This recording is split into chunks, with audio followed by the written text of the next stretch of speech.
Saudi আরবে যদি সব জিনিসই যদি পরানে চাই, তা আমাদের মতো মানুষের সব জিনিস খাওয়া সম্ভব হয় না। এই যে এই কাঁঠালটা আমাদের দেশে সর্বোচ্চ 15 টাকা। তারপরে ওই ফাঁসামরা দেখলি তো আমাদের দেশে ফাঁসামরা কাঁঠাল কিনতে চাই না। কিন্তু এই 4-5 বছর সৌদি আরবে এখনো কাঁঠালের সাথে সাক্ষাৎ হয়নি, কাঁঠাল দেখায় না বন্ধু ভাই, এই কাঁঠালটা দাম শুনলাম, আমার দোকানদার ভাই বলতেছে 16 রিয়াল কিলো। তা কাঁঠালটার দাম আইছে 120 রিয়াল।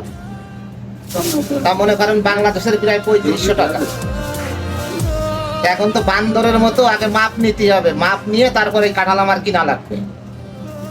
আমি বেতন পাই সামান্য কয় টাকাতে, 120 রিয়াল যদি কাঁঠাল কিনি তার তো খরচ তো আছে। তা যাই হোক, আগে মাপ নিয়ে নি যে বিসি বাইরে হবে কিনা, তারপরে কাঁঠাল কিনবা। আর আসবেন এটা তাইয়েবে, বন্ধু ভাই আমাদের এই দোকানদার অনেক ভালো। ভাইয়ের কাছে আসবেন, ভাই কম দামে আপনাদের কাঁঠাল খাওয়াবে। ইয়ে নেই